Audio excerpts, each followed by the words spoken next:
What is up, everybody? Griffin Post here with right-hand man Matt Varsha, Dome on the Range, and we got Dylan Hood in the Dome. Dylan, general vibes check. How we doing? Stoking. Loving this tent. Yeah, it's a nice dome. It's like very this. yellow, It's for sure. Yeah, Yeah, it's great. yeah. Borderline hostage video, but yeah. We'll get some more flair and trinkets flying in here. I know I should have had you bring some flair next time. Yeah, we'll There's have everybody sign the dome. Yeah, there's time. Yeah. Yeah, I love it. Stoked to be here. Welcome on. Yeah, thank you. And just to jump right into it, Dylan, you coming from a ski back, or is your family like the hardcore skiing family? Was it a lifestyle? Was it every weekend, or just like non-existent as far as like, I don't know, the atmosphere you grew up in, you know? Yeah. Yeah, my parents were both skiers. I think they both loved it. My dad did the full, we grew up on the East Coast in Massachusetts, and my dad did the full ski bum thing up at Stowe. Yeah, my dad's a great skier and mom's a great skier and two older brothers. So we were always, we were just weekend warriors going up to New Hampshire, and then that turned into Maine, and just all skiers and chasing them around the mountain. Yeah, you were the baby of the family. Yep. Yeah. Were your brothers better than you? Oh yeah. Yeah. So we're all kind of 4 years apart. I'm the youngest, and I just didn't really know anything else. It was just like I was just kind of following the family and following the brothers, and that's just what we did. So yeah, all skiers for sure. And do you have like the good adventurous crew in the neighborhood to like, I don't know, build stupid jumps on your bike and Oh yeah, I know, all sorts of like shenanigans like that? Yeah. When you're not getting that like skiing adrenaline rush, you're doing like something else. That's Yeah, it was all Jumping curbs. Yeah, my oldest brother and my dad, I think, built like a quarter pipe for skateboarding.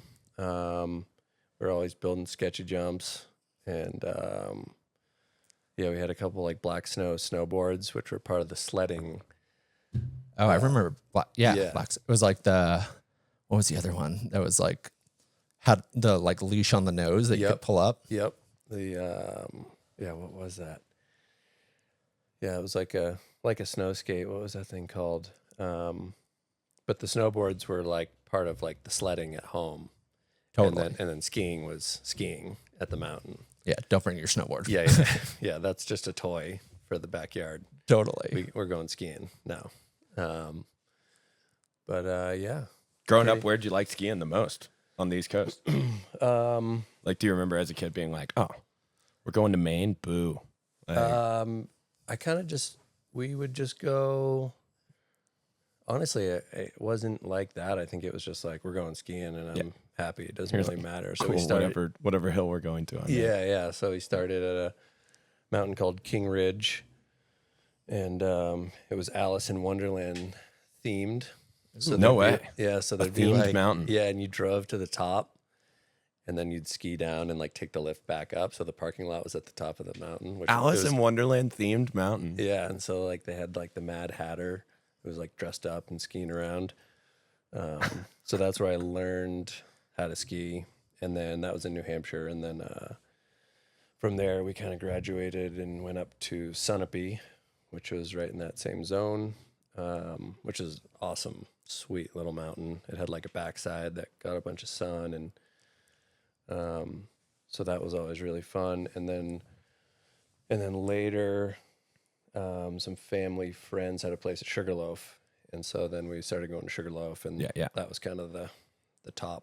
Yeah. That was pretty sick. That was the mecca for you growing up. You're like, and then we also, my aunt and uncle lived in Vermont, and so we would ski. Went to Stowe a couple times, but skied Smuggler's Notch. Which was like another favorite. I think those are kind of my two favorite on the east, is Sugarloaf and Smugs. Where'd you grow up? I grew up in Atlanta, Oh, so okay. a lot of skiing there. Yeah. You know, The epicenter of skiing, really. yeah, really like, moving to Jackson was basically just like a lateral move for me. Yeah. Yeah, but no, we didn't get a ton of skiing growing up. That's why I always hang my hat that I can like ski at all when I'm out here. Yeah. You know? So Nice. it's good. Did you start skiing like in high school? Is that where you started, like, I don't know, quote unquote, taking it seriously, I guess? Or was there like a ski team that you were a part of? So I went to,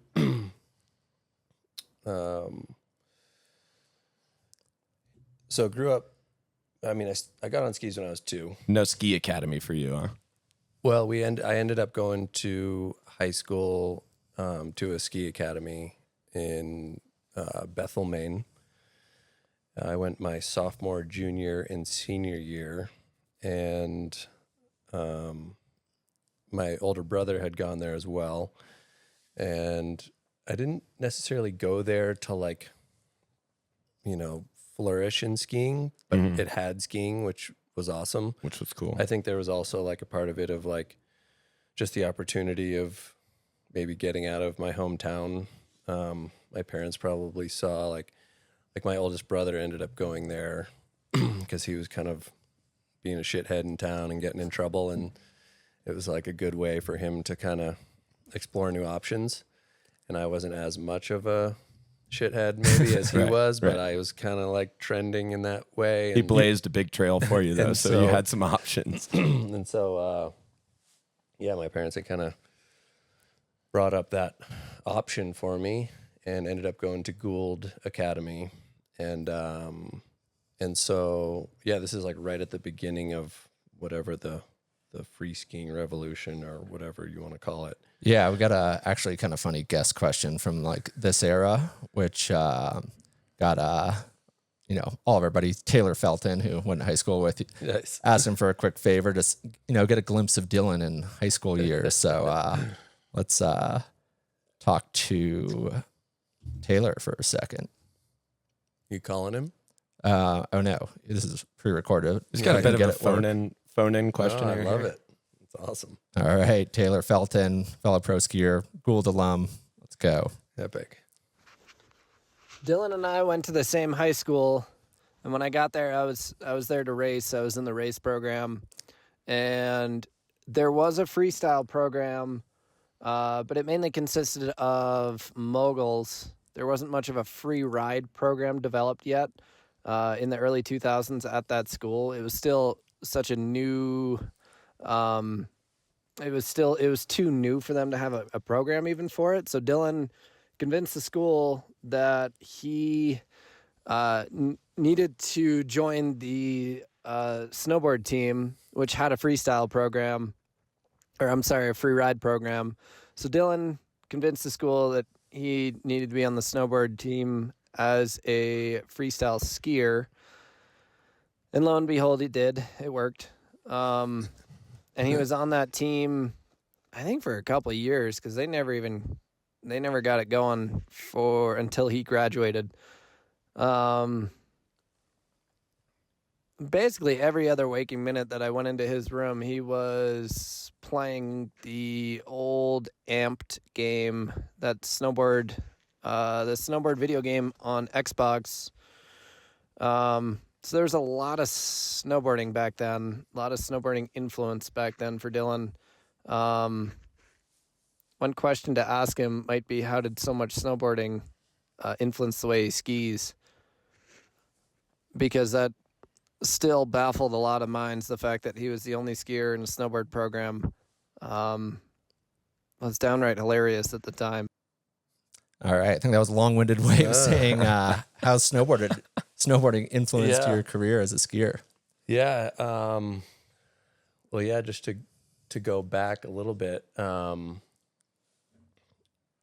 that is true. The my sophomore year at Gould, you could either I wasn't going to race, and they didn't have a free ride program, but they had freestyle skiing. So or you could do rec skiing, but rec skiing you didn't get as much time on snow, so I did freestyle, and that was just pretty lame. We were on like the B team, and there was like one day we were like on white heat, literally shoveling ice, chipping out a landing on a mogul run, on a mogul kicker. Out of ice. Yeah. So it was good. Perfect. Yeah. And we had already taken the lift up to get over there, and we had taken the lift up over the perfectly groomed park that was like in the sun. And for whatever reason, the coach left us, and we're like, fuck this. And we just like dropped the shovels and went and skied park, and he was all pissed at us. And then the next year, I was like trying to kind of describe like the type of skiing, and basically the only way to do it is be like, you know what snowboarders do? Like, that's what we do, but we're on skis. So yeah, I convinced him to get me on the snowboard team. As a skier. Yep. Yep. So I would just like train with them, and then they'd go off and do snowboard competitions, but there weren't ski competitions. They would leave and travel, and I would just go ski around the mountain and do whatever I wanted. Was that your first dabble in snowboarding outside of the snow skate in the front yard? No, I started, I was going to get a snowboard. I think I was still back in my hometown, so I hadn't gone to Gould yet. Because this is like peak snowboard coolness, Yeah, right? yeah. This is like 90. Yeah, and you're like 15, 98, 99. 16, and you're like, all right, I'm a snowboarder. And I was going to get a snowboard. And my parents are like, all right, like, but if we get you a snowboard, you're a snowboarder. Like, you're snowboarding now. Yeah, we're not going to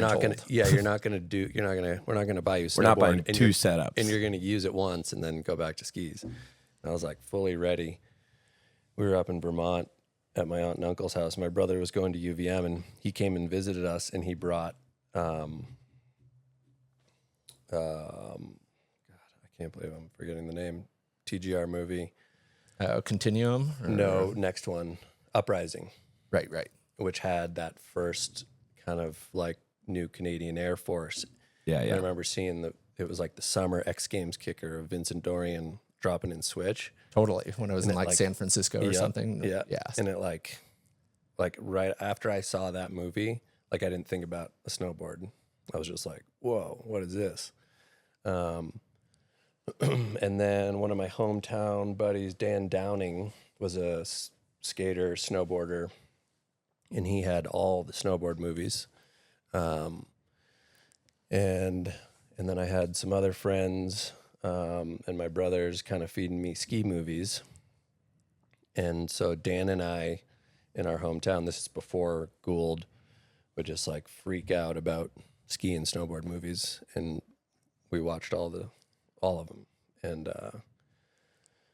so snowboarding was a huge influence. I just always loved, how they looked and their style, and I think the free skiing kind of revolution, or whatever you want to call it, was so new that it still was like a little like weird looking, because it was coming from those freestyle days. So it like had some like aging to do, where there was like some dudes who made it look really good. A lot of iron crosses. Yep. And then some dudes that like weren't making it look as cool, but whatever. And snowboarding had already kind of found its way, and it was kind of refined in a way. Yeah. So the style was like really clean, and they were like just on that path, where like the skiing was still kind of fresh and like trying to find itself. Yeah, like you knew the athletes could still throw a pretty mean daffy if they needed to. It had that those roots. Still. Yeah, it's like Johnny Mosley days, I guess. Yeah, and they were doing like Cossacks, and like,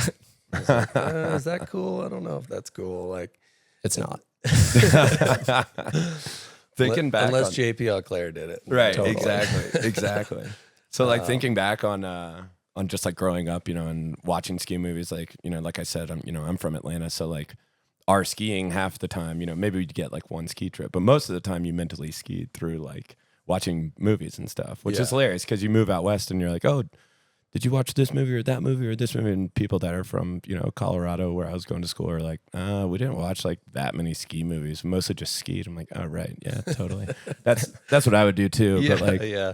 I mean, there's always, I feel like kind of a catalyst for your skiing. Like, was there like one segment, one movie that like sticks out to you as kind of the point where you're like, I'm going to try to do that as long as I can. Yeah, that like wore out the VHS player or DVD or whatever. I made a copy.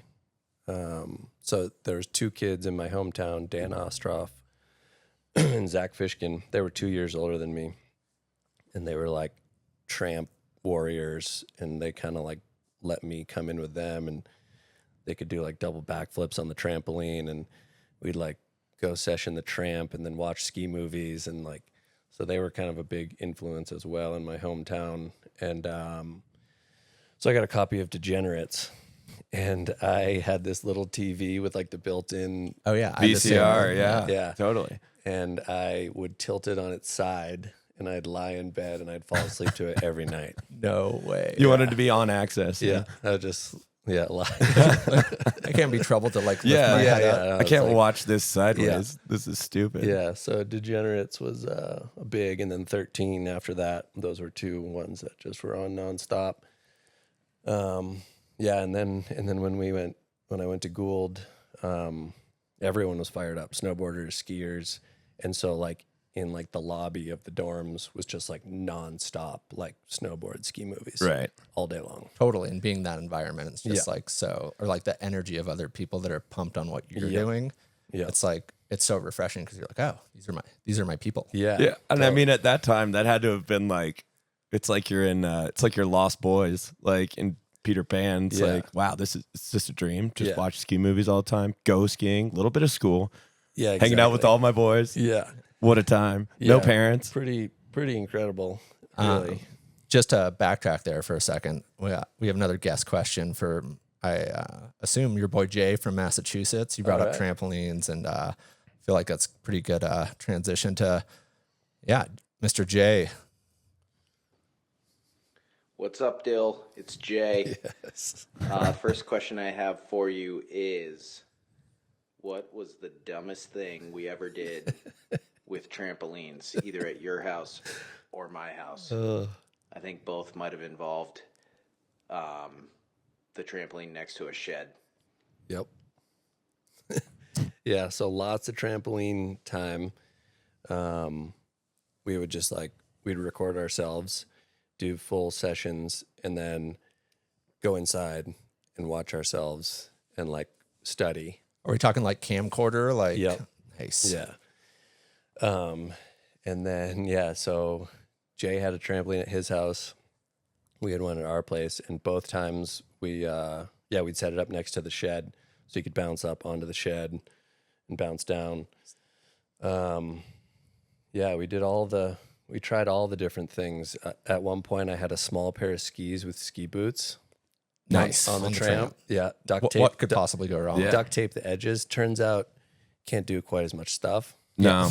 without them. Slightly limited. Yeah, it limits you a little bit. So Yeah. that kind of fizzled off quickly. But Jay was always good for a good wreck. I'll just remember one at his place, and we were jumping off the shed onto the trampoline, and you gotta, when you're like jumping off the shed, you gotta kind of like weight yourself back to stay on the tramp. And one time Jay just fully like one bounce, Superman belly flop to the grass. It was pretty incredible. You good, Jay? Yeah, I'm good. he's I'm good. We also his parents lived on the beach, and they had a wall, so we'd bring the trampoline up to the wall and air off. It was like a 4-foot drop, so we'd air off the tramp onto the sand.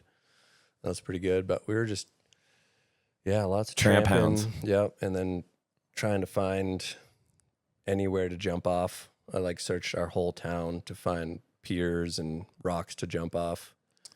Did you guys have snow in town? Like, were you doing like Yeah, what were you urban- jumping off the Yeah, what pier kind of? into? Or This was like summertime. Yeah, yeah. into the water. You're just keeping the vibe going. Yep. Making sure that your skills aren't dulling out over the summertime. But we would go to the golf course hills in the wintertime and build jumps. Yeah. We did that a few times. Get your urban session. Yep. Yeah. Yeah. You did a bit of like urban skiing. Was kind of your youngest intro to freestyle skiing, essentially. Yeah, it kind of felt more like backcountry because we were Right, of hiking out course. to the 'Cause to it was the on a golf course. Yeah, Yeah. So we were kind of hiking deep. Yeah, boot packing out there. Some avalanche terrain. Yep. Yeah. Yep. Yeah. Um, So you there- started early, really getting out Yeah. there.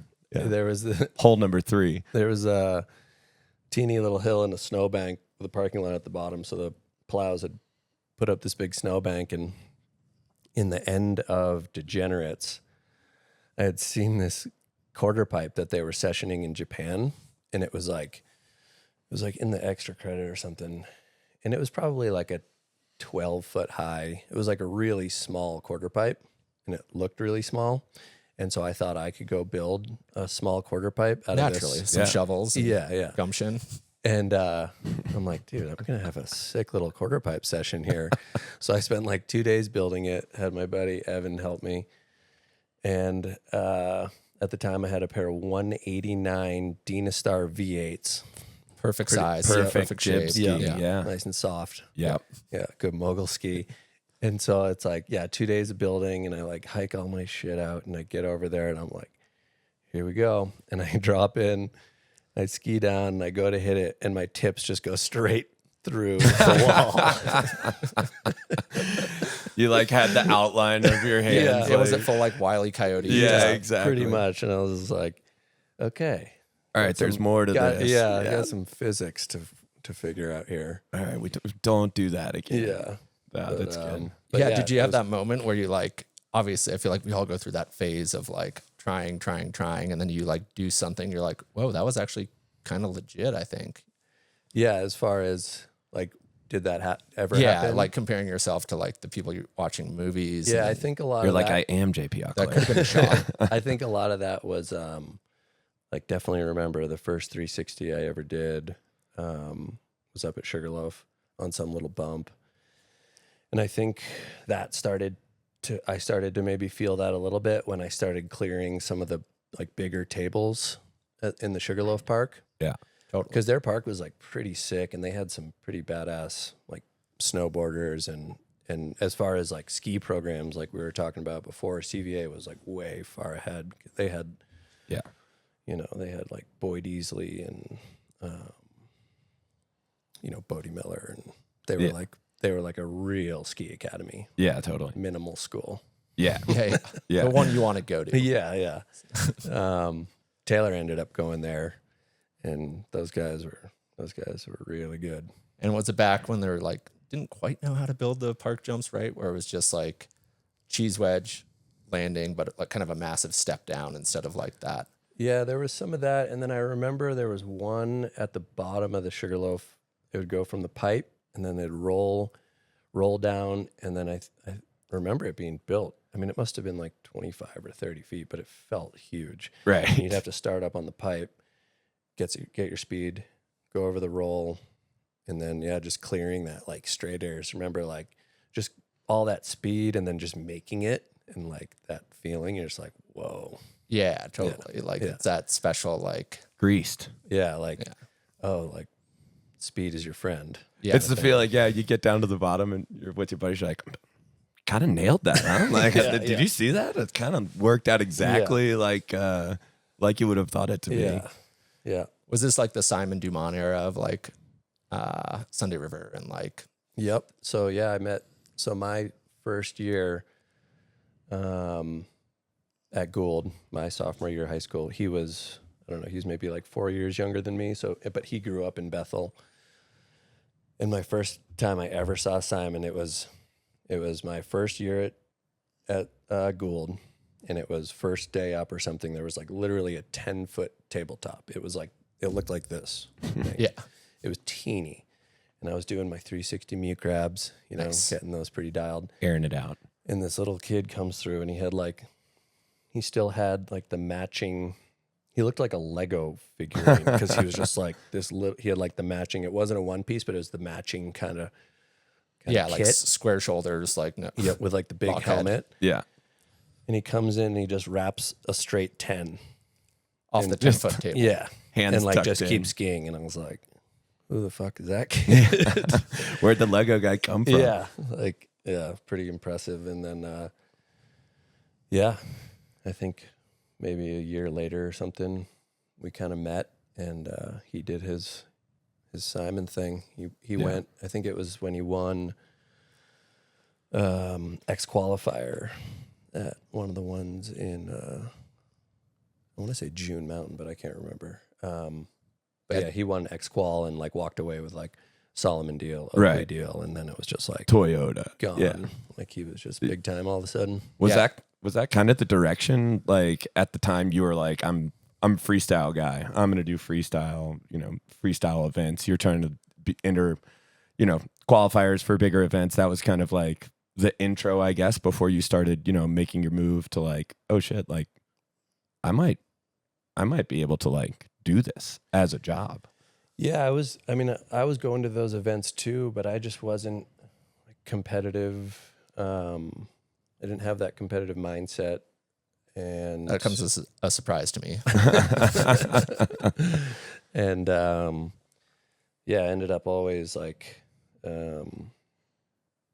we always like showed up late, and I never got like many. You missed your bib. Yeah, and like never got like practice runs or whatever. That didn't really work out great for me. But I won a couple competitions on the East Coast, like some big air competitions. And that's kind of how I made a name for myself and started getting some small sponsors. Yeah. And so that's when I kind of knew that I was,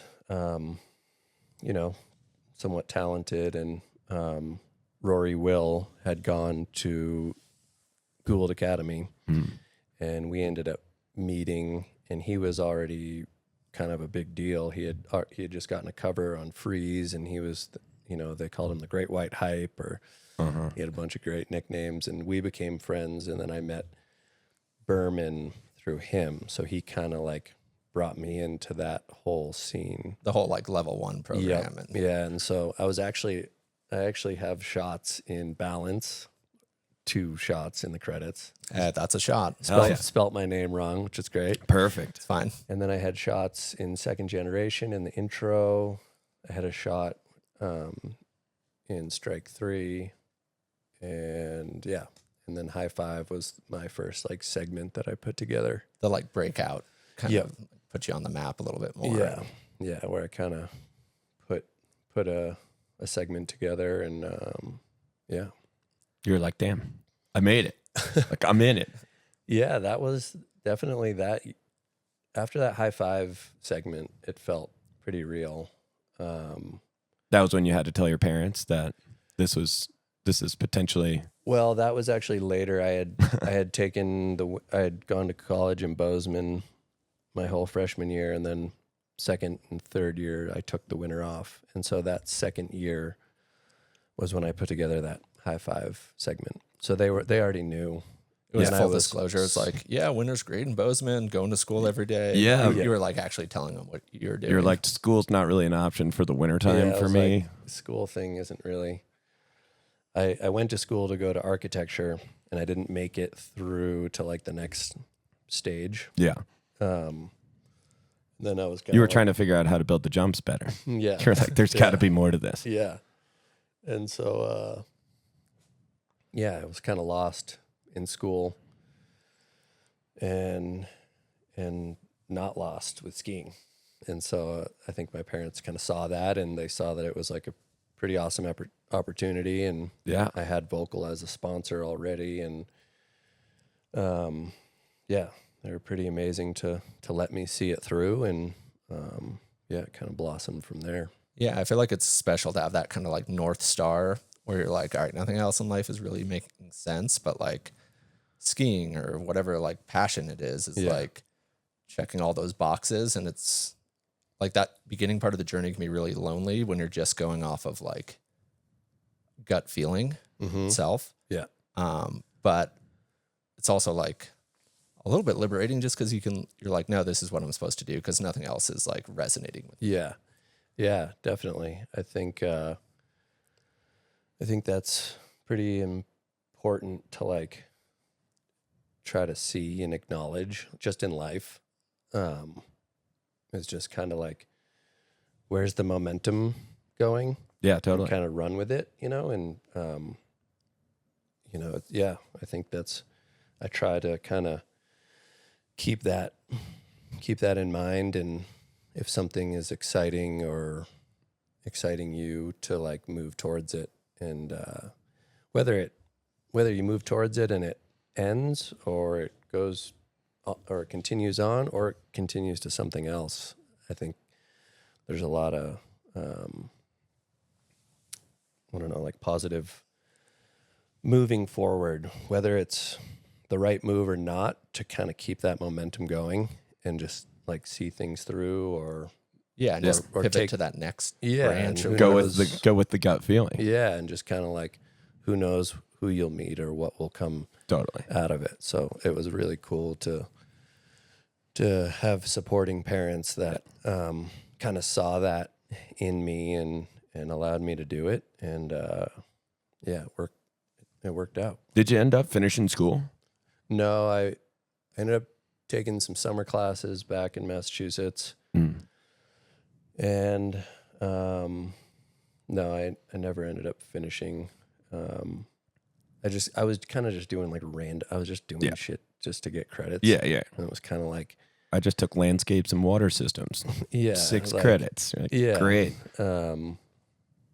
So I think if I had maybe a direction or a passion or something, I think it probably would have been good, but I was kind of just doing it to do it, Well, totally. which can be. I feel like at the time that both of y'all were kind of like, you know, coming up in the ski industry too, it was still like kind of a rogue scene, you know, like it was kind of like a badass, like, or at least from the outside looking in, you know, it wasn't like now where it's like, oh, like here, you like do this, make this edit, you know, go to these competitions and you'll get some sort of support. And there's like a system of support from like when you're 13 or whatever, or social media even, you know, to like put yourself on the map. I mean, you guys are kind of going blindly. Like, I just put this, you know, edit together. Like, what do you think? Did you like mail it to them? You know, like, was it on a DVD? Yeah, the like a sponsor me video. Yeah. Or like how you got featured in the first film, the first segment that you put together. Yeah, that was just that was kind of a thing where it was Vocal was my sponsor, and then they were sponsoring Level 1, and so it was just kind of like, yeah, just try to get with Berman or a filmer and just try to produce. Yeah. Did you make it all around Bozeman?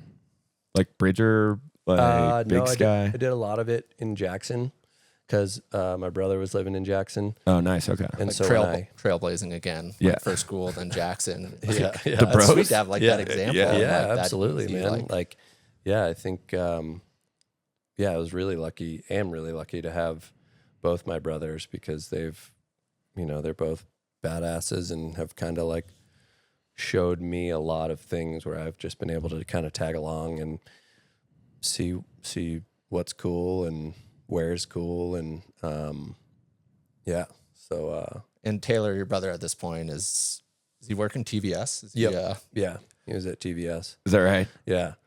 What was his name? Taylor Hood. Taylor Hood. Yeah.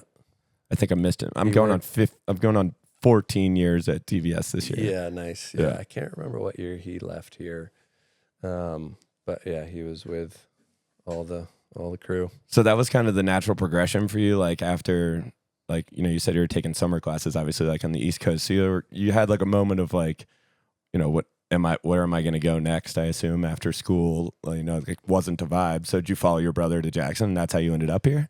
Yeah, that's how. So when I took those winters off from college, I moved to Jackson, and yeah, luckily Berman ended up coming here, and What year did you move here? that would have been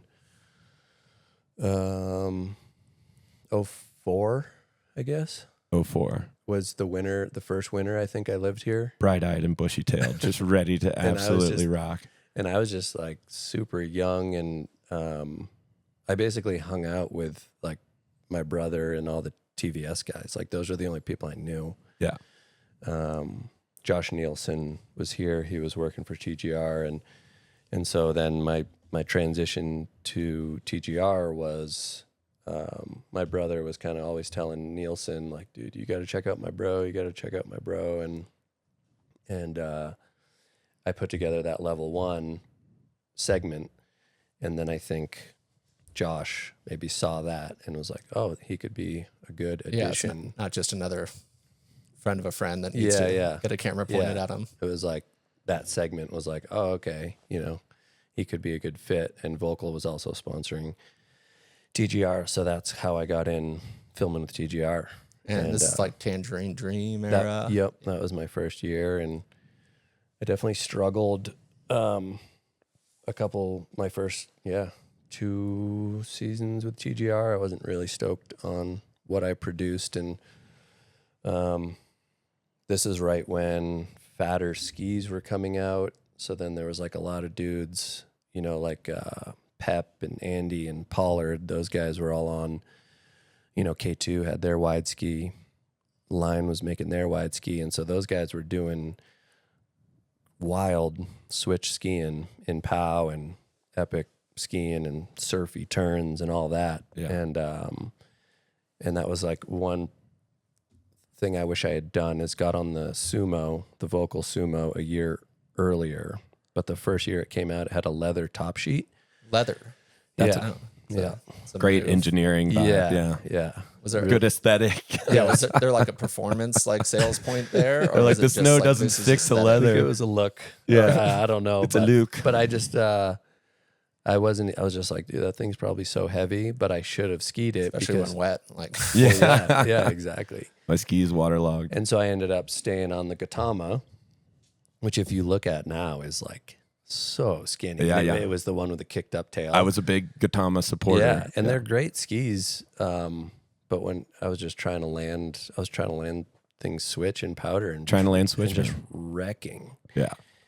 like why isn't this working? Yeah, Yeah, really yeah, smashing totally. the confidence. And then like Moo filming, just being like, why don't they just land straight? You know, like, it's like, What's the deal? we're trying to do.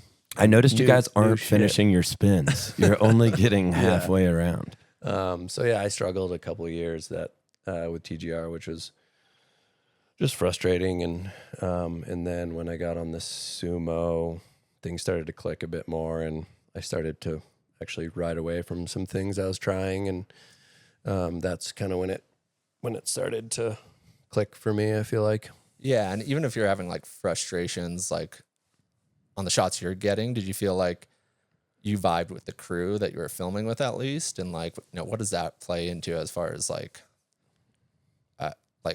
not only like how productive you can be, but also like Keeping the stoke. yeah. Like, Yeah. it's got to be super disappointing to be like fresh on the scene, trying to prove yourself to these guys. Yeah. And like, I mean, the crew was like, they keep you going, or was it a bit more of a Yeah. like struggle to keep the stoke alive that you're going to be in the next year's film? No, that was really cool that those guys did like believe in me, and yeah, I was like not landing a lot of stuff, but I think they saw like something in me, so they believed in me, and then I also clicked with them just on like a hanging out level. You could party. Good party, and I wouldn't freak out in freak out situations. I was easy to travel with, and that goes a long way when you're traveling across the world with people, 100%, and, yeah. and shit's gonna go wrong constantly, and you got people that melt down. It's not as fun to be with. Yeah, I feel like I know one of the things I've always appreciated about you is your like levity and like sense of humor as far as like if things are going wrong, like I want the person that's gonna laugh at it. Even, Yeah. like everybody knows the situation can be like so shitty. It's going to be no matter Yeah, what. like, you don't have to It's gonna happen. Yeah, you don't have to point it out. Like, okay, everybody knows this sucks, and like Yeah. having that person that can laugh versus Yeah. like add to that stress. Yeah, definitely. Yeah, I just always felt really fortunate just to be on the trips, and yeah, I don't know. I guess I've always kind of had that easy going kind of persona, and yeah, it's, you know, shit's not that bad. Right. Yeah. At the end of the day, you're like traveling the world Yeah. on somebody else's dime. Yeah, and, like, totally. Having that perspective. Yeah, Like, yeah, I couldn't land switch. That was the worst part of my day. Yeah. That was it. yeah, These aren't real problems. I mean, you Yeah. know, I think that, you know, like when you move to a new town, you move to a small town, you're trying to like, you know, move in your career. Like, was it pretty easy for you to kind of squad up with a group of people that were like, you know, trying to do the same things? Because it's always hard to like kind of pick out who's on the same, you know, on the same wavelength, same vibe, knows what they're doing. Because it's like, it's so easy, especially when you get into, you know, big mountain skiing. It's like, you really have to have a lot of boxes ticked with the crew. Like, was a pretty good scene when you moved here of people to get out and get after it with? Honestly, the scene that I clicked with, I didn't really find that like on the hill local ski scene, Yeah. which always was kind of a bummer. Yeah. But I did end up my second year for Anomaly. I went to Switzerland with Mark Carger, and we just became good buddies. And so then that translated back here. And so I just, again, like being on the snowboard team as a skier, like those guys were doing the same kind of stuff I was doing. So I just totally like linked in with those guys, and they kind of showed me around with like Lance Pittman and Carter and Gooch. And I feel like you're a snowboarder trapped in a skier. yeah, for sure. Like, and so that was kind of my crew, and that took a year or two to like find. And then when Dash started filming with TGR, and then we got to know each other, we just clicked really well. And he was also kind of my huge riding buddy, because we were just after the same stuff, and he's just hilarious. He's like a brother to me. So yeah, it's vocabulary, and you have like the same affinity of making up like random words. yeah. It's fun. And in those days, was it like, were you mostly like flying somewhere and skiing, or was it like sled scene, like resort? Early days filming with TGR, I was just the rookie. So it was just like Cave Air, Cody, No Name, Green River Bench, like every fucking day. All the Jackson classics. And that's literally like how I started skiing Jackson. And it was kind of the shittiest way to start learning a mountain. Like it was just like, I've never been out here. I've never hit cliffs this big. Right. And now the 16 millimeters rolling, and I'm like, okay, here we go. And just like was splatting and just like, You're like, I think I know how to do this. yeah. And was kind of like learning how to ski through filming, which is not how That you is do a it. that is a wild Kids, concept. I don't think Listen up. that's usually how it goes. Yeah. Listen up, kids. Go ski for yourself without cameras for a while, because you'll be a lot stronger for it. Yeah, and like those days, because you evolved through film and then to digital, and like when you're shooting 16, is that like even higher pressure, because it's not like digital where it's like, oh yeah, we just filled Let me clear the card. Yeah, it's like somebody's paying for that development, and Yeah, definitely. I mean, it wasn't too, it wasn't like too in your face about like, you got to do this, but there was just it was just like known that 16 millimeter is expensive. Right. And just, it's a lot of work to get out to a spot, and so there was, when you crash and no one says anything, but they just start packing their camera up. It's like, yeah, no one's really You're like, stoked. yeah, I got it. No one's really stoked right now. you're not like the field goal kicker or somebody that like the kicker that misses the extra point, and you still get the pat on the back. Like it's all right. Sometimes like, it's just quiet. pack You'll get up, them and, next like, time. We're moving to the next spot. Right. totally. I think it might be a good time for another guest question from the other Felton, Corey Felton. Going back to early sledding days. Corey, also former pro skier. Yep. Turned to arborist, and see what Corey's got to say. Dylan, talk to us about the early days of sled skiing and how absolutely terrible it was to be digging all day in ski boots, and you'd be lucky if you got any runs in. So early days, like old RMK, like super old chassis. That impossible. Well, not impossible. Very difficult to ride. Yeah, definitely. Phillips Canyon, where it kind of learned how, and it was a beatdown for sure. I feel like, again, I was kind of following Corey and my brother, and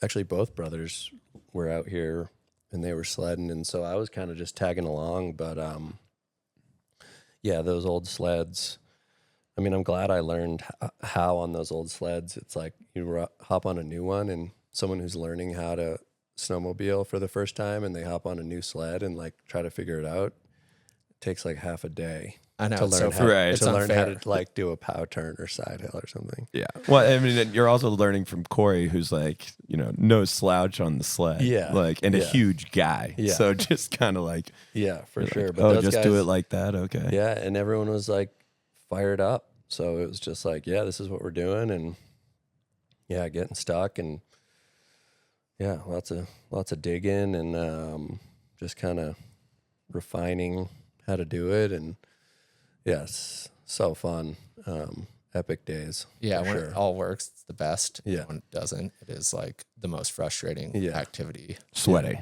Yeah, Sweaty activity. Like, I don't even want to ski now. I'm soaking wet.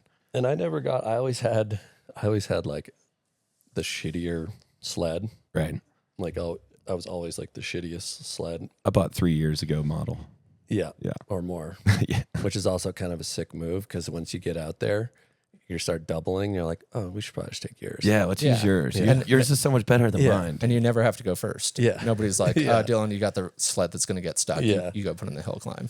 But yeah, I always kind of had a shittier sled, and so I never got really into like sled necking and like romping around. Like, I love it. It's fun doing pow turns, but even if I lived here and had a sled, I still think I'd be chasing the pow turns on the board.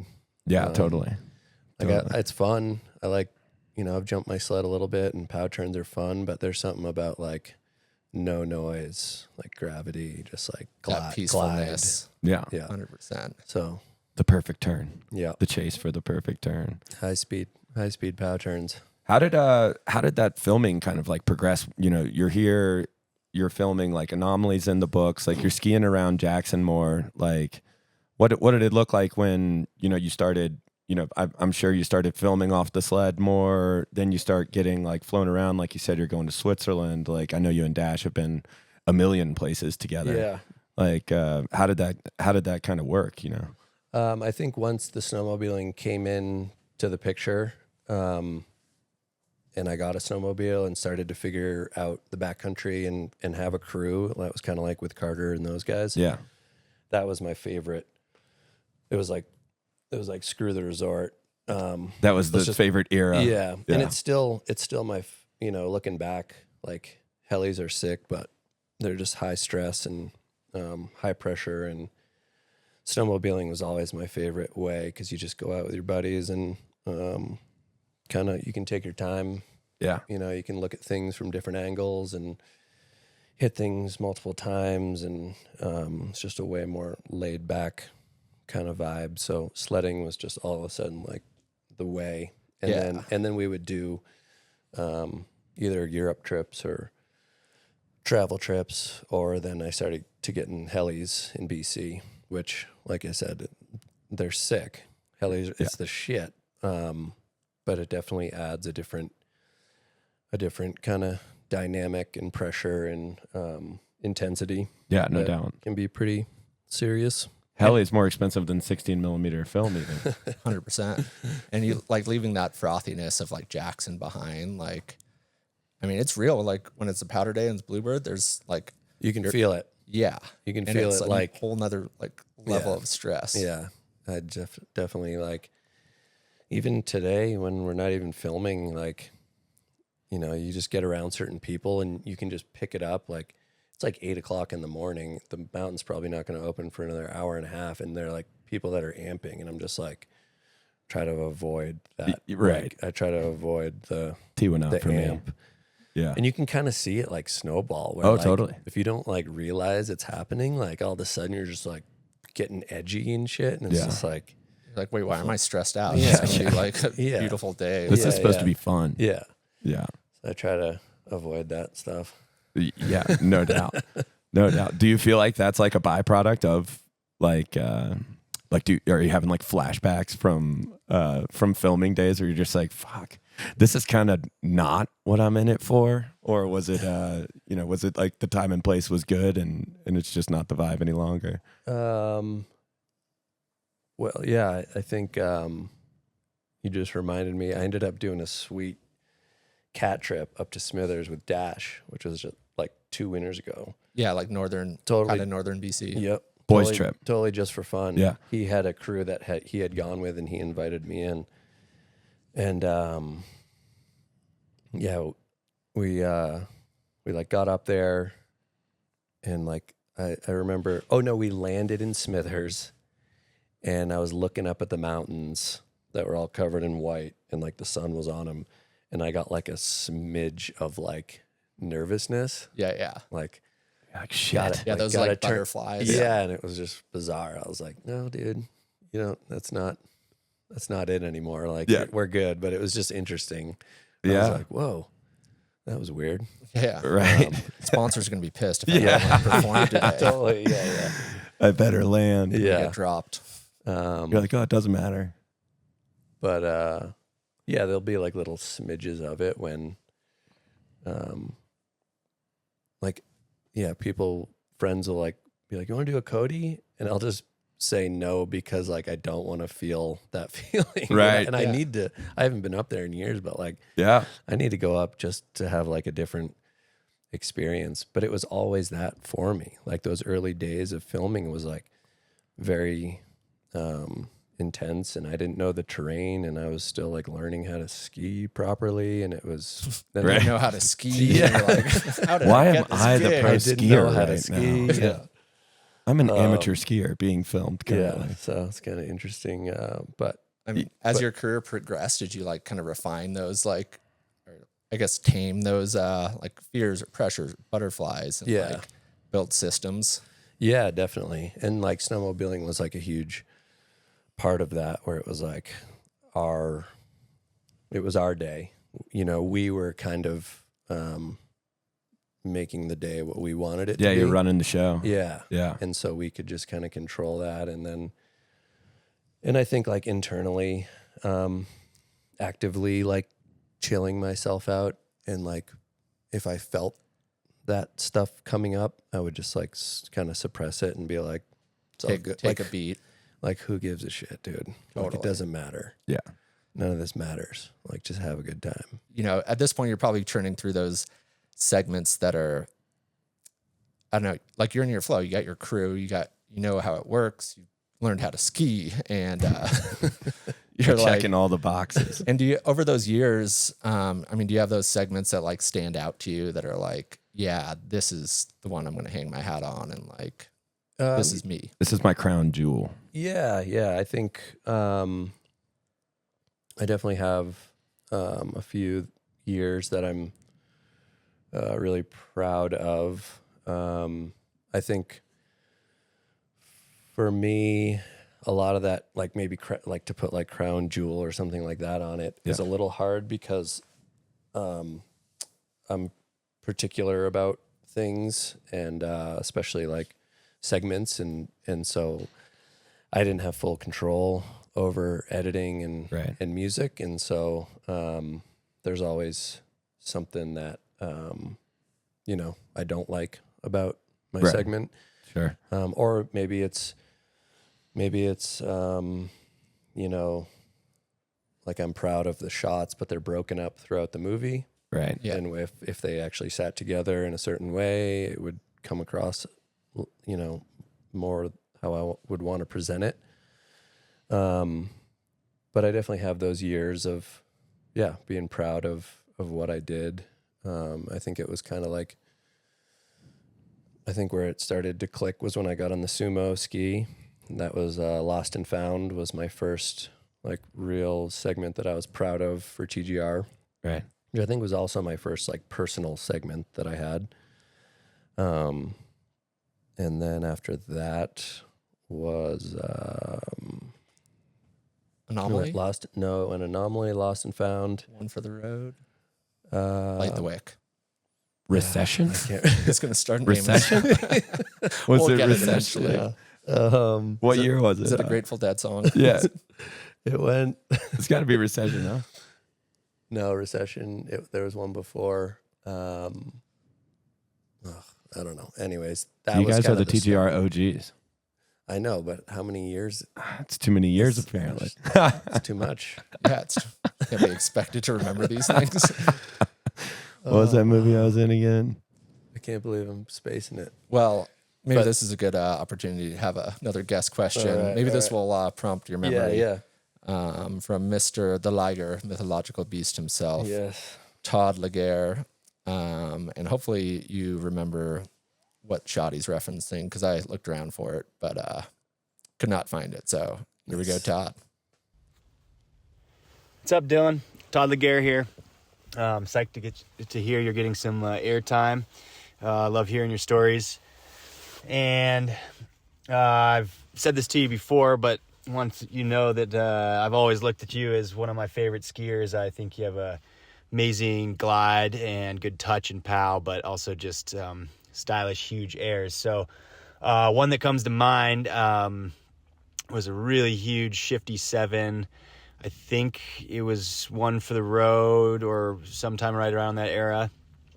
But that shot has always really stuck out in my mind. You're just hanging it out there, and then you really, shifted out and flowing into the landing and a good stomp. I think you might have taken a good slam on that one as well, if I remember the shots. But anyways, if you could give us some background about that jump, I'd love to hear what you have to say.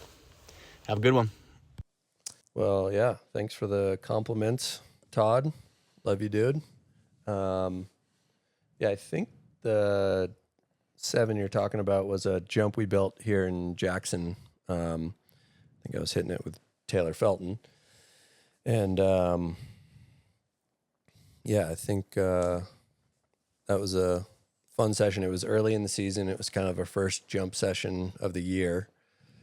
Might have been like early January.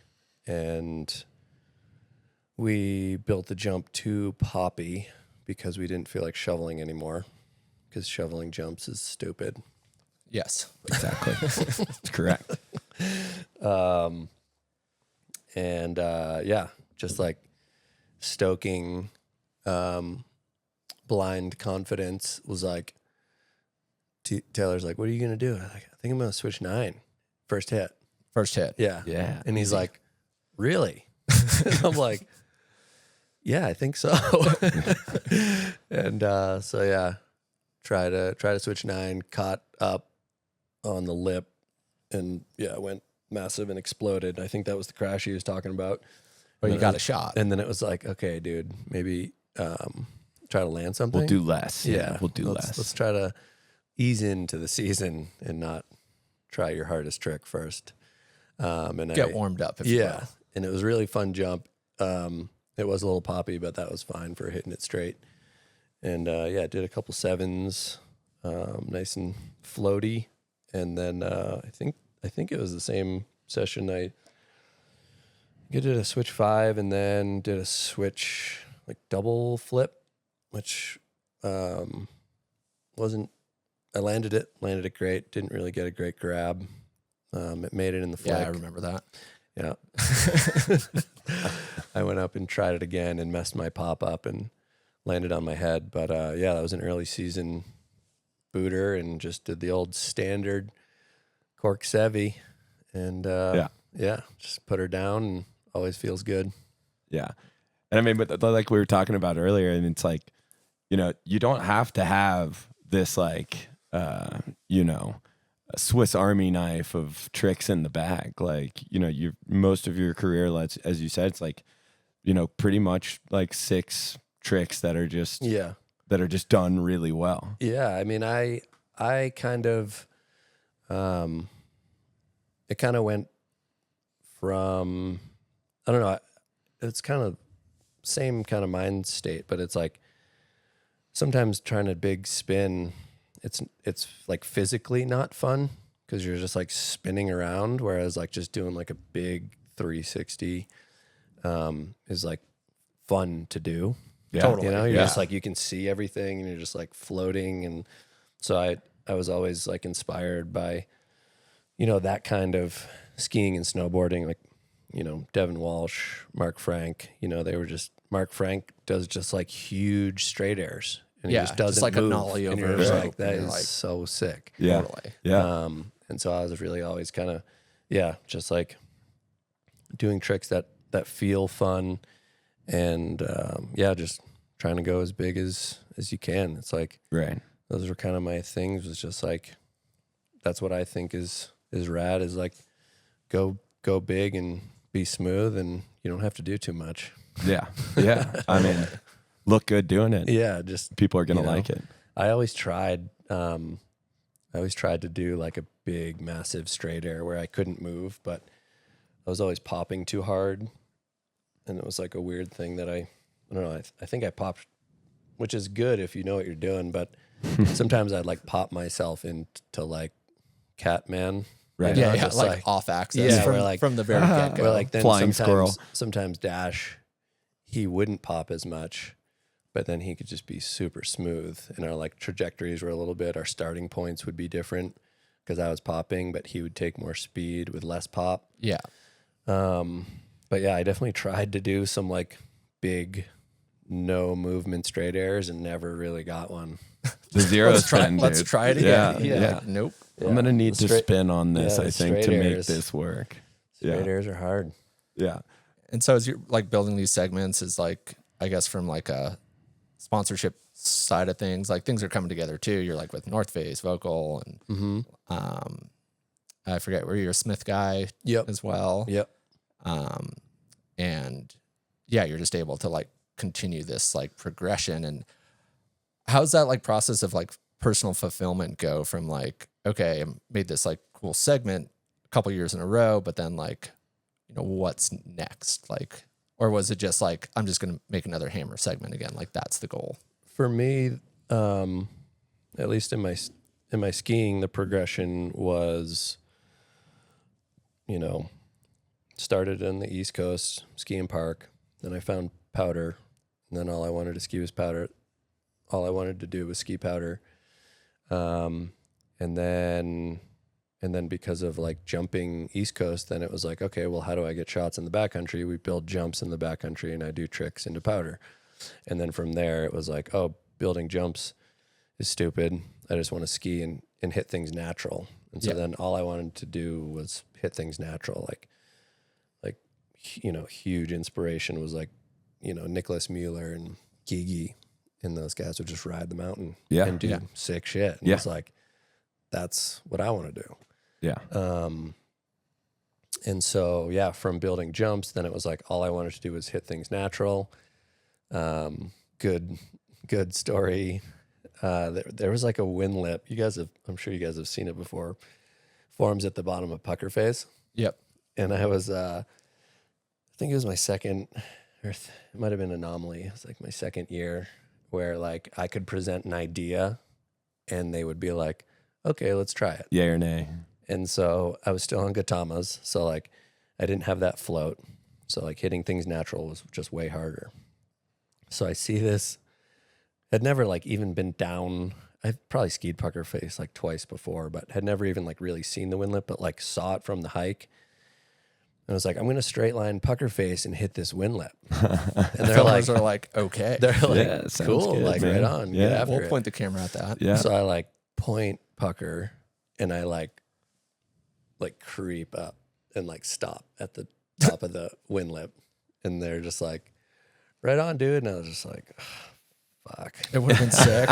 Yeah, like just that like I knew what I wanted to do, but I was like still working it out as I was filming. And then I'd be anal about it too, where I'd be like, no, you gotta hit it natural. And Pete O'Brien, epic filmer that we worked with forever, he would just be like, dude, just step it out. Like you can't even tell that it's going to be like there's certain features that you keep natural. And then there's other ones that like, it makes more sense to step it out. You can because- cheat a little bit. Yeah, exactly. You're going to get more speed. You're going to get a better takeoff. And I'd just be like, die hard, like, got to be natural. You're a And then- purist. Natural yeah, and then air. I'd try it and it just wouldn't work out at all. Right. And it would just be like, what are you doing? So that's kind of where I really wanted to progress my skiing. And then from natural takeoffs, then that evolves into lines and skiing lines. And yeah, which I don't think I ever fully got to where I wanted to be with skiing lines, but yeah, that was kind of the natural progression. And I ended up hyperextending my knee really bad in Alaska, trying to land backwards, and ended my season in like February. And then when I came back from that, the skis I was on had changed. So the ski went from the chopstick, which was just the best ski for landing switch of all time. Yeah. Then they came out with the 2, which was the shittiest ski of all time. Dude, your sponsor's going to be pissed if you say that. Yeah.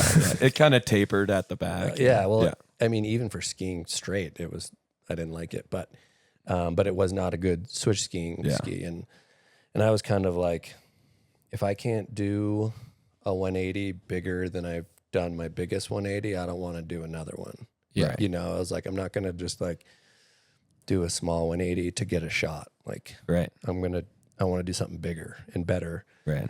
And then after hyperextending my knee and I was getting a little bit older, the beat down of landing backwards was kind of wearing on me. And so that's when I tried to start focusing more on just like more line skiing and ball line and, skiing the mountain properly, you know? Totally. And is like the stoke level like staying consistent through all this, as like you're kind of at this point doing it like year after year, probably like year 6, 7 of filming with TGR? Is it like that same drive that you had in like early on, or can you like feel it kind of, I don't know, tapering a little bit? Yeah, I could feel it wearing. There was one season like in recession, that was the year after Idea came out, where Pep and Andy and those guys were skiing without poles.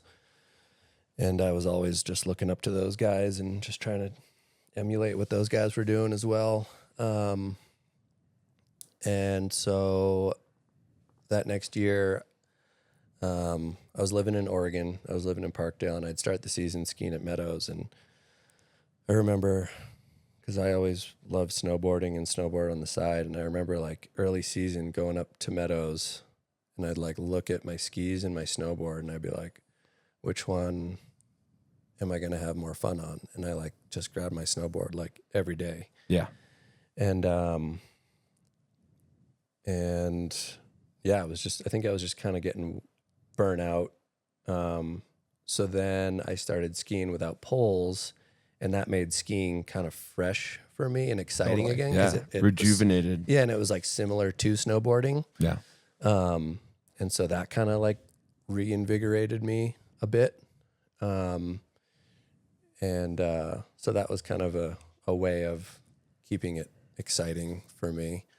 But it seems like it kind of like, looking at the skis and the snowboard, it's like you look at the skis and it kind of turned into like, this is work. Yeah. This is play. Yeah. Yeah. And then, but then on the same thing, it was like, then it was kind of time to start filming and getting the season going. Right.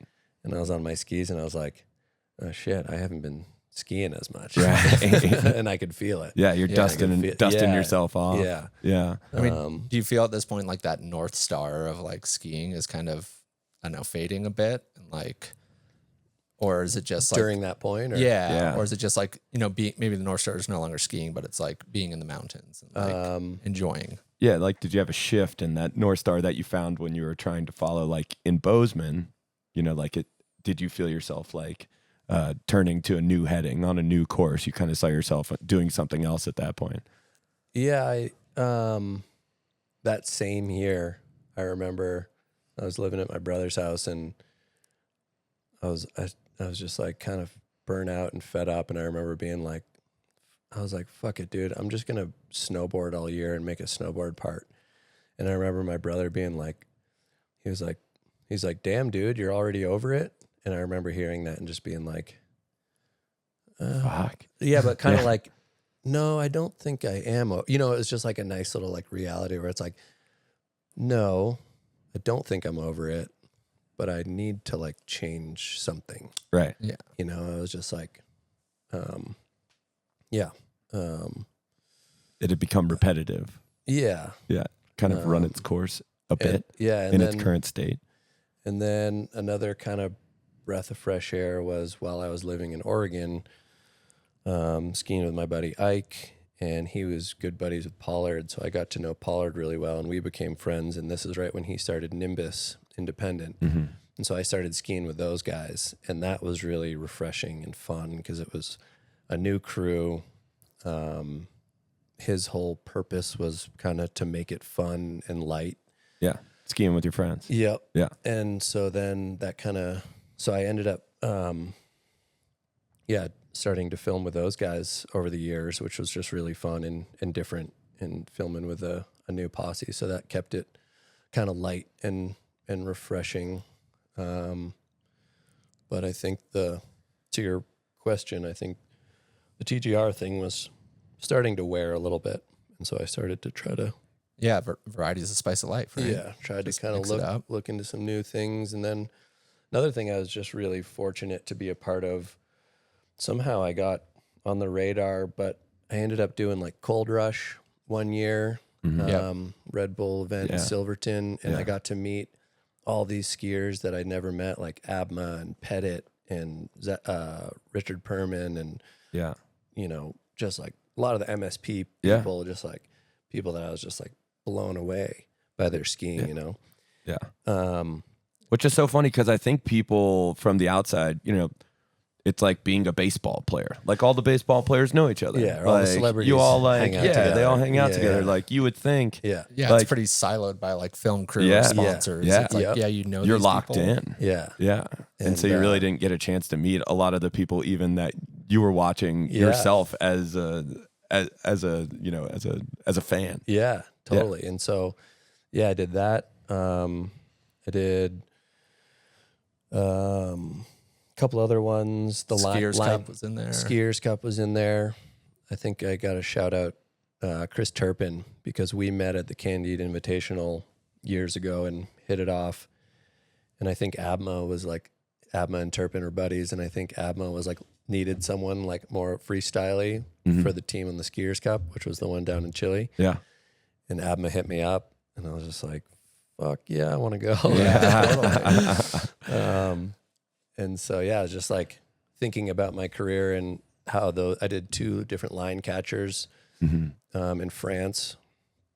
And so as far as keeping the ski career kind of fun and expanding the friend group and meeting more pro skiers, those events were like huge for me because, I got to meet a bunch of awesome rippers who are friends to this day, And that's kind of, I feel like, how, that you've kind of, ascended through the ski industry when it was very narrow. And this is your entry. You're a pro skier, you ski for the film company. Film company makes a film, and then we do it again next year. Now, like, the mediums of skiing have changed and grown so drastically. Like, I feel like that's got to be like a huge plus for, young up and coming people. It's like, access to making your own gigs, competitions and different cool events that are being put on now. Like it really has kind of,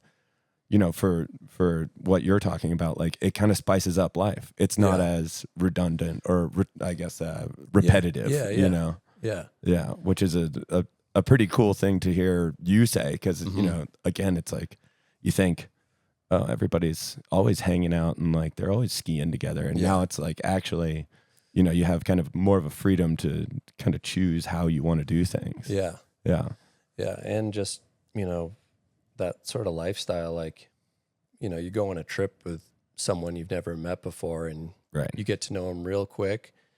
And then Hopefully you like them. hopefully you like them. But if you guys hit it off, like, you're like friends, when you have that condensed time put together, you can like grow a friendship like so quickly that just lasts really long because you've been through some crazy shit together. Yeah, exactly. Yeah, you could spend like 5 years working in an office next to somebody and not know them as well as going on like a 2-week trip. That's like kind of intense for better or worse. Yeah. Totally. Yeah. So feel really lucky. And as I get older, like looking back at, my career and life, it's just like, holy shit, there's some good days. Pretty sick. Yeah. Pretty insane. Like so lucky. And pretty amazing. Do you have like a trip that stands out like in your mind as like your your favorite trip that you've taken, or is it like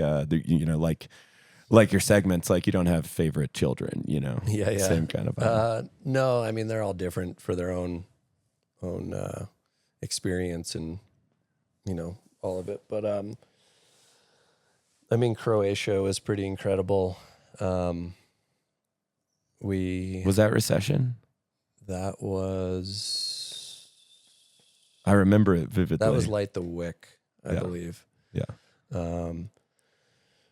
But yeah, that one was pretty wild. We got in to the resort at night, so we couldn't see anything. Mm-hmm. And it had snowed. It had snowed maybe like 2 feet, but everyone was freaking out because they're like, we haven't had this much snow in 10 years. Right. And it was like 2 feet, which is, a good amount of snow, but Yeah. not for here. Right. Like No, I mean- record setting. But anyways, we're like checking in to where we're staying. And there's like a summertime photo, aerial shot of the mountain that we're skiing at.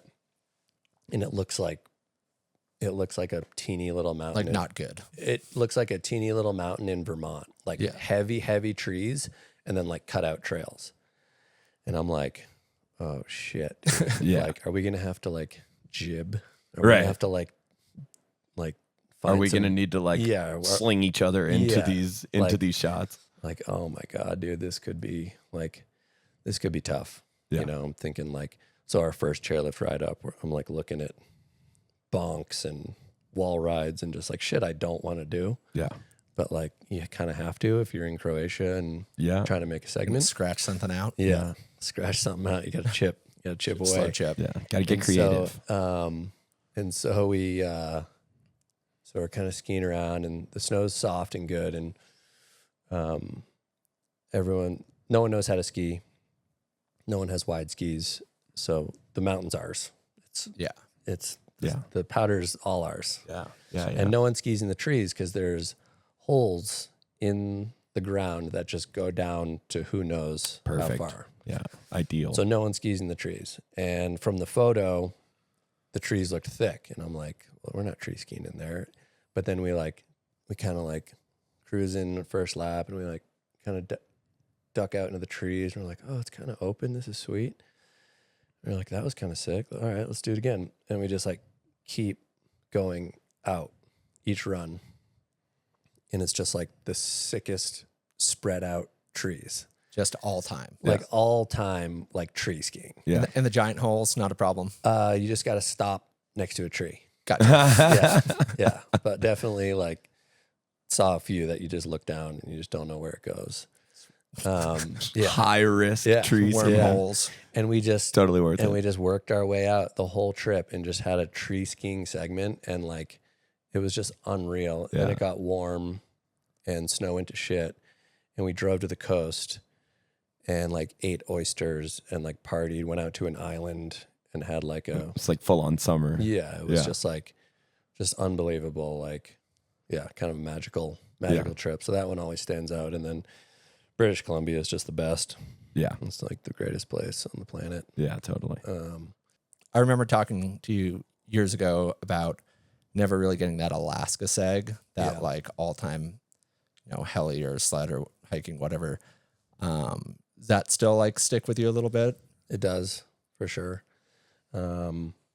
Yeah, I never got comfortable. And I think this goes back to,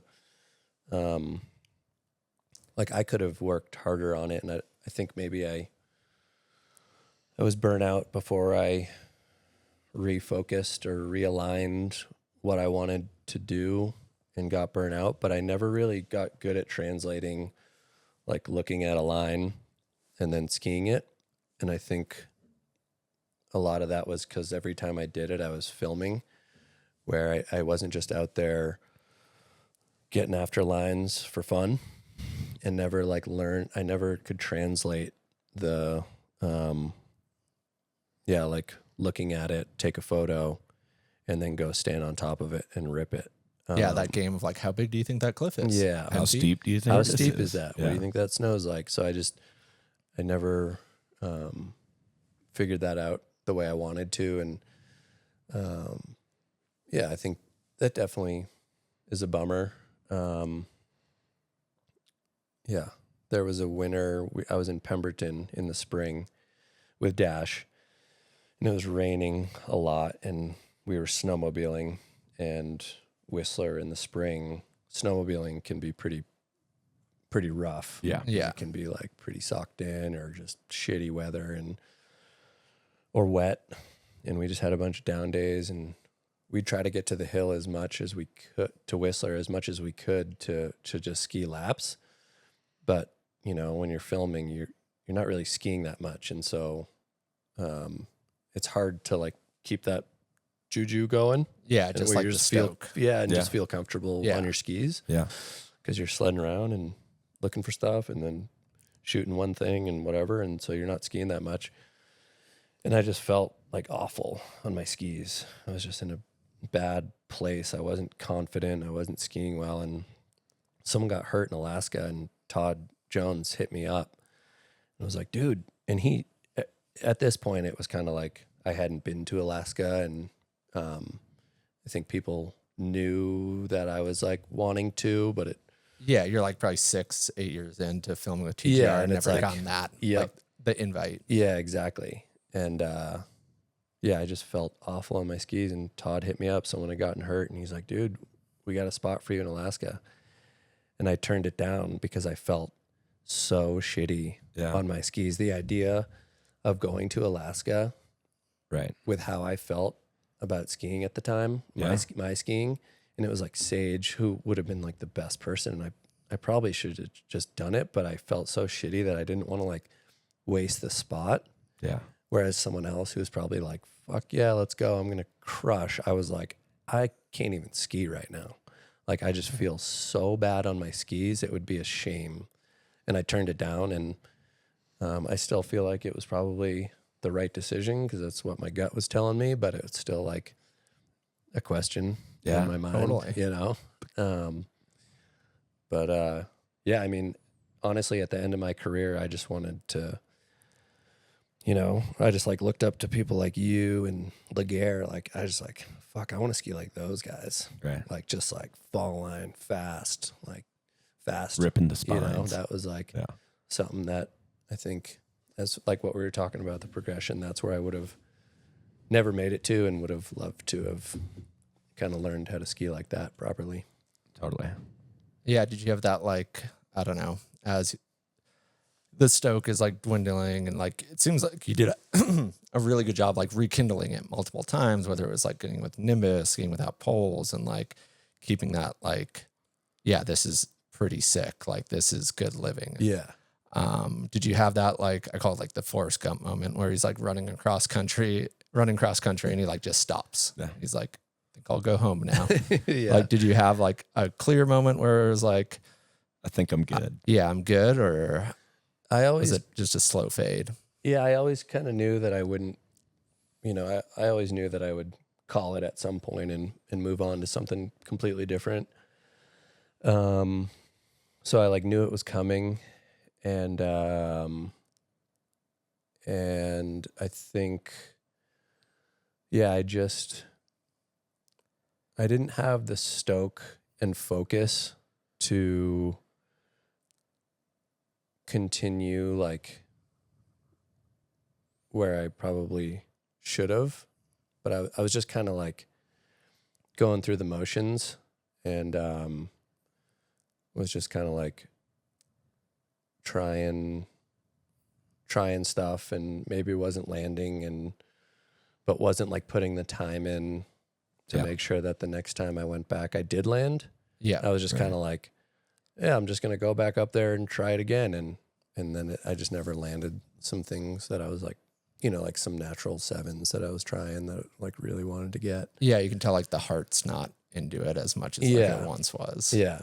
And so, yeah, I kind of, I don't think I wasn't excited about it. So I wasn't actively moving towards getting better. I think I was just kind of like riding it out.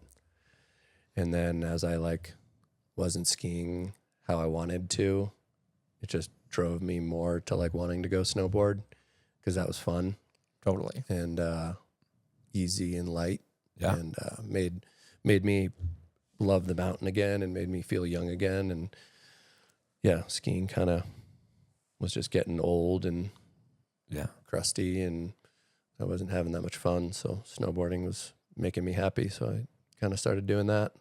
I mean that Like I full-time. remember meeting you vividly when I first moved to Jackson. I was like, oh, it's Dylan Hood. And I was working at TBS, so I was new Taylor and Corey, so they like, I think they introed us one day, and I was like, this guy's gonna be like an intense, like hard charging, like, you know, getting after it guy. And I remember we were walking up to meet you at like the tram or something, and you had a snowboard in your hand, and I was like, no shit, snowboard, huh? And we cruised around, and you couldn't have been more chill, more laid back, just like cruising around, making turns, arcing turns on the board. And I was like, I guess you don't have to be like that all the time, right? Yeah. Like he's moved on to the snowboard. Yeah. Yeah, the chill vibe. Yeah. It was great though, because it was just like such a funny realization. I was like, yeah, I guess that makes sense. Yeah. Like he's been going for a minute now. Yeah. Yeah.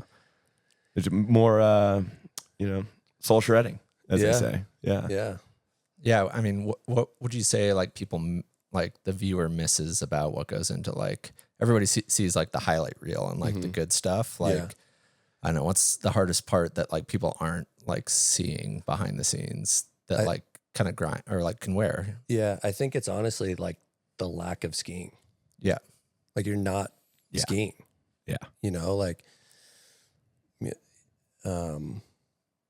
yeah, back to like Jackson and my dynamic with Jackson, like, you know, we'd have down days and I'd go ski the hill and everyone's like, where's your pack?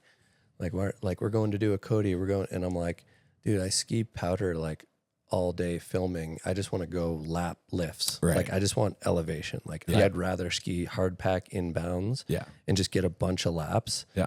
Go than skiing. go hike. Like that's what I do every day. Yeah. I want to ski. Yeah. So I think it's the lack of actually skiing that maybe isn't quite translated in like how little you actually do. And that's a really hard balance. As I got older, definitely looked up to people like Sage who made that a priority. Like the way he approached the season was Jackson. He started his season, Alaska. Right. He started his season. The whole goal and the whole thing was moving towards his Alaska trip at the end of the season. Mm-hmm. And so he just always was so great about getting laps in and just skiing the resort and just getting good on your edges and just knowing your skis. And I started to, you know, as you get a little more established, you have people will believe in you and what your choices are. And so I would like I just made that a priority for myself as well. It's just like, no, I need to go ski. Yeah. Like no cameras. Like I just need to get back to like feeling good on my skis again. Yeah. Yeah. It's like twofold. Not only like you're being able to ski well, but also like that internal stoke of like, oh yeah, this is super fun. Yeah. I'm the same way. Like I can lap lifts all day. Yeah. Feel like, oh, you're not going to go on this tour. This like, no, it's pretty good. And I know it's tracked out in bounds, but it is good. Yeah. It's like soft snow and I'm Yeah. going to go ski Yeah. whatever, 10 laps on this lift. Yeah. And I'll be by myself and I'm going to have an awesome time. I love it, man. Yeah. Chairlifts are the shit. They really are. Not bad. Sometimes my favorite part of the day, depending on the skiing. Yeah. I'm like, I need a break. Yeah. It's rough out here. Yeah, and so you kind of switched to snowboarding for a second, and then you kind of had like a resurgence skiing. Like it seems like you've picked up. Like, yeah, it was just, it was, I just, took a break. It was kind of tapped out, and I think it's really healthy to do just in life in general is like change things up, and by snowboarding a bunch, I still skied at least once or twice a year, but mainly snowboarding, and that's all that was kind of stoking me out. Yeah. And then, take a little time off skiing, and all of a sudden, like last year and this year, I'm just like super fired up on skiing again. Like so fun, and the flame didn't go out, just kind of dimmed for a second. yeah, totally. And yeah, I just think that's kind of important to like switch things up, and I don't know, if you're excited about something, it's not like, it doesn't seem like work. Right. Like if you're like amped on starting a podcast or like whatever, it's like, if you have that like stoke and energy towards something, like go towards it, and it'll reveal something, so yeah, changing it up. That's super well said. And it's still like, it's like bringing all the way back to that original like purpose or passion or direction is like pretty sweet. And it can, as you said, like shift over time, and but the ship is still sailing in like the generally the same direction. Yeah, definitely. Nice, man. Well, we got another segment called Ski Industry Trivia. We're testing out, and how I know you've been a little removed, but what do you think your knowledge of like the business side of skiing is currently? 0.5 out of 10. 0.5. All right. To be fair, like I probably wouldn't know the answers to these questions. Yeah. I feel like you're pretty tapped in. He's tapped in. I know I'm tapped in, and like I'm gonna pick out these super hard questions. I was like, where did you find the information for the answer? Yeah. All right, we'll start off a little bit easier. Yeah. Oh boy. Of the 10 or top 3 selling brands in the U.S., ski brands by unit, can you name one of them or 3? Atomic. Yep.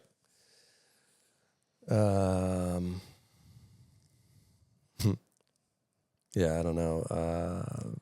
Black Rose? Negative. Kesley? Thank you, but no.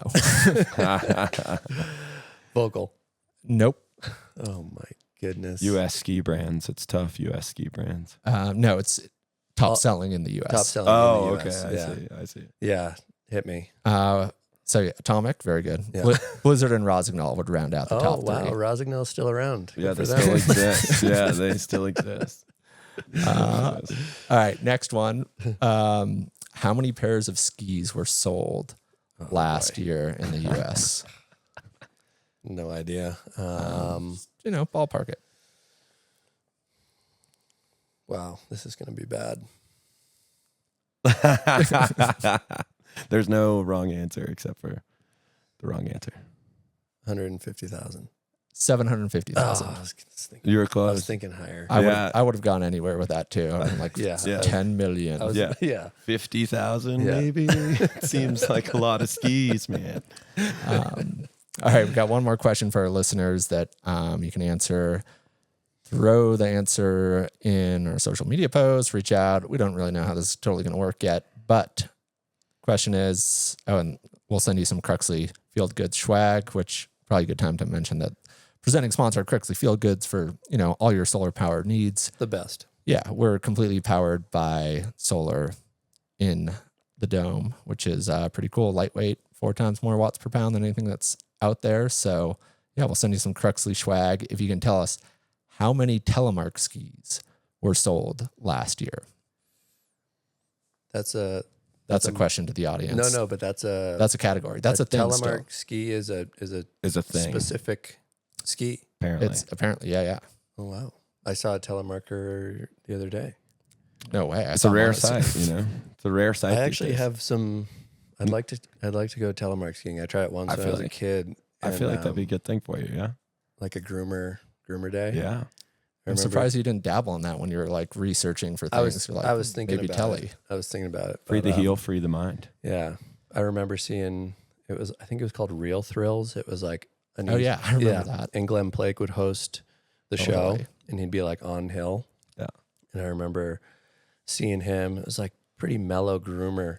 He had like these big long poles, and he was on telemark skis, and he was just like doing like just gliding, like looking so good. And I remember being like, that is sick. A really good telly skier, it's like pretty special because that's Yeah. like the only time a ski flexes the way it should. Like you don't have that flat spot under the binding. Yeah. And so like you have that the ski shop, like the flex test, like Yeah. that actually exists on a telemark Right. ski. Whereas Alpine, you have like this flat spot. Yeah. When you have a minute, there was this duo. Is Paul Kimbrough? Do you know Paul Kimbrough?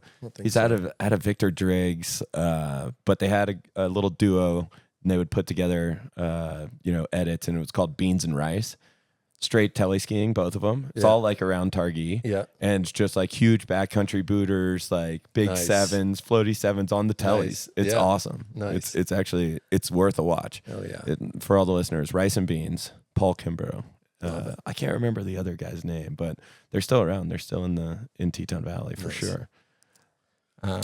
Should we straight to the dome? Yes, go straight to the dome. Another segment. Another great segment. Straight to the dome. Yeah. So kind of fast action questions here. Okay. Well, but take your time. So which one do you want me to do? Take my time or fast action? We're going to ask them fast action. You can answer them as slowly as you like. Yeah. Straight to the dome. What is Seth Morrison doing right now? Oh, I don't know Seth super well, but I did get to hang out with him in Roner when I messed my knee up in Alaska. Mm-hmm. And it was pretty epic, like the crust factor. Oh, yeah. The Dark Knight. Yeah. I loved it. Yeah, it it's was great. So funny. It was Core. Great shooting the shit with him. I have no idea. I don't even know where he lives, but I bet Nobody does. I bet he's cracking some crusty joke somewhere. Yeah. I bet he's still shredding because There's no above doubt. all, he also like just loved it. Yeah. I would hope so at least. Yeah. Question number 2 we've got here is a all-time 3-ski quiver in your eyes. What do you bring into the table for yourself? What are you bringing with you? 3-ski quiver, a Mount Rushmore of skis, if you will. 3-ski quiver. Not the 2s. Not the 2s, not the 1s, not the 3s. 190 sumo. Okay. I don't think I even ever skied that. I skied the Still want to try. 77, but I think that would be pretty sick.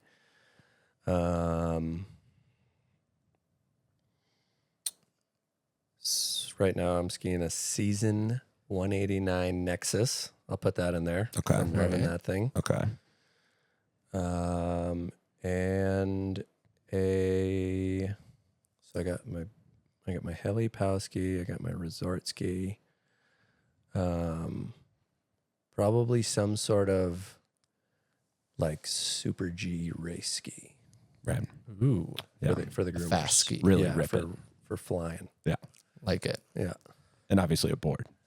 Right. Well, yeah, you said skis. So Yeah. No. Yeah. You're gonna go on your snowboard. Yeah. You're gonna snowboard is what you're saying. I would bring a snowboard. Yeah, exactly. All right. Next one.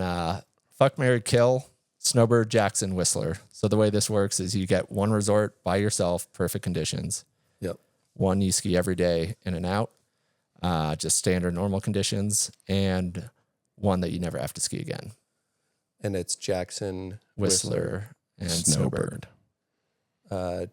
Jackson is the first. You're gonna Epic. marry Epic, You're gonna marry perfect. that? You're gonna Marry that. Okay. Or no, I You're think gonna fuck that yeah. on a POW day. Yep. Okay. Yep. Whistler can fuck Marry. off. Oh, no, Oh, you're axing Whistler. You're killing Whistler. Uh-huh. Okay. The Canadians are going to be upset. Yeah, but, they are. it's all I right. know. I thought we liked BC. We do. And then the last one would be Snowbird skiing every day. All right. Marion Snowbird. Yeah. Love that. Next question, All right, Bosch. we've got a 30-degree POW slope for you. I feel like I Is know that- the answer to this. Is that Yeah. steep? Yeah, you going skis, sled, snowboard, or POW surf? Snowboard. Perfect. All That right. was I an would have easy gone with one POW for him. surf, but Yeah. all right. Yeah. What's better fuel, love or spite? I mean, if you're going to drop in, hit a jump, try something that you have to land, do you want that person at the top saying, you got this, Dylan, you're the best, or you want that coach that you hate being like, there's no way you can do this? I think maybe not there's no way you can do this, but maybe like the fucking stomp it, pussy. Yeah. Yeah. The Yeah, antagonist. yeah, the kinda like- the doubter. Like, all right, dude, enough is enough. Yeah. Yeah. Good. I'll show you. Shit or get off the toilet. Worst trip ever. Worst trip ever here. It's not Croatia. I was invited to go to a TGR premiere in Italy, and it was just a premiere. I didn't even bring skis, Right. but they were going to pay for it. Right. They just wanted some TGR athletes there, Sure. and yeah, I think it took me because of flight issues and getting jammed up, I think it took me 2 days to get there, and I was there for 24 hours, and then flew home.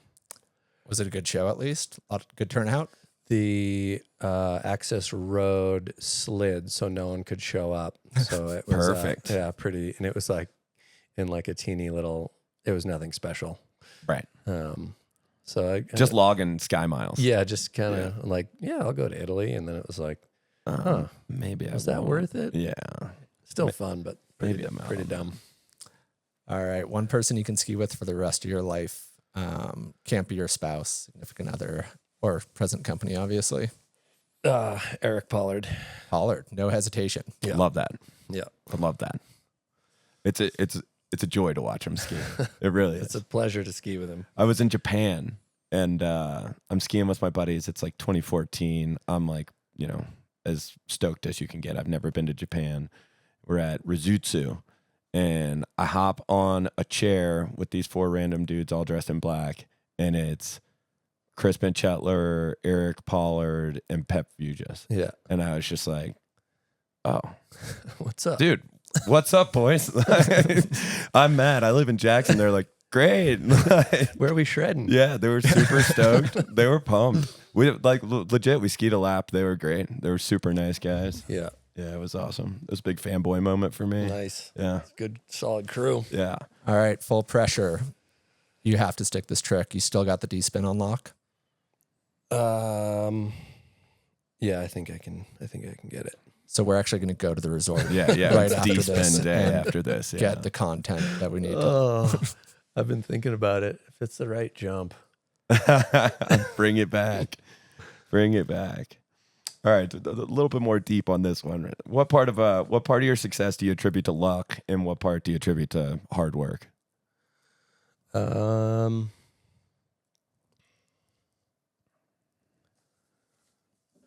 don't know, maybe 50-50. Yeah. Yeah.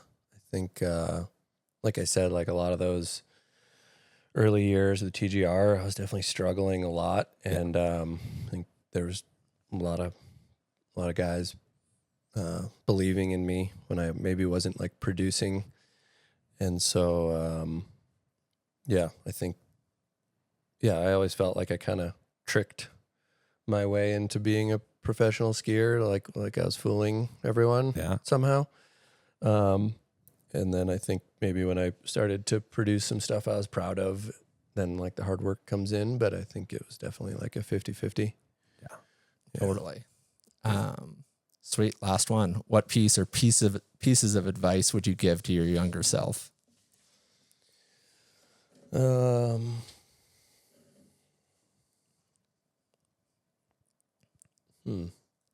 have thought about that question before, and maybe to just, I don't know, focus a little more on what you're trying to do. Like skiing or on a micro or macro level? I think in skiing. Yeah. I was just very easygoing, didn't really care too much, didn't take anything too seriously, which is, can be great for traveling, but also the fuck it, who cares attitude. Yeah, it's a double-edged sword. Yeah, isn't always the best move. And, maybe if I had focused on what I wanted to accomplish, then maybe I could have put myself in better positions. Yeah, it's a balance, you got to know when to be frothy and know when to relax. Yeah, definitely. Know when to do the switch 9 or to just style out a 7. Yeah, exactly. It's the spice of life. Yeah, I think Yeah, probably just try to like find what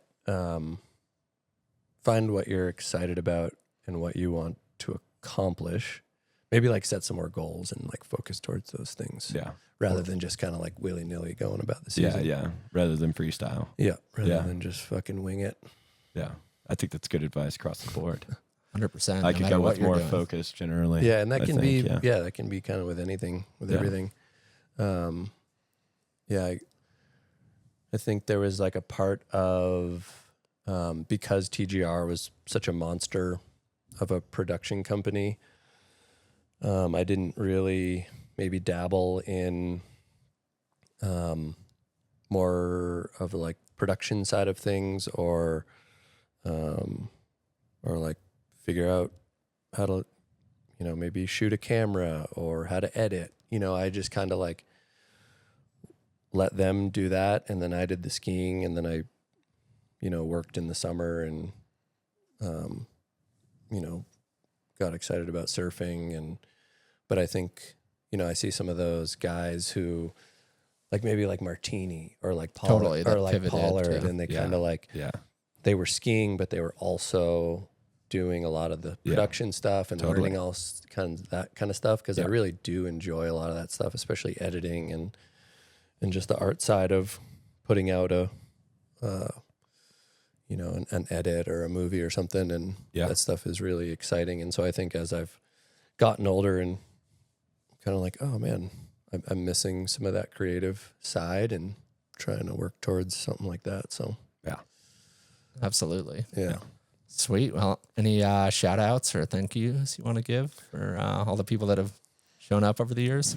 Yeah, I mean, foremost, my parents and my brothers for just supporting me and showing me the way.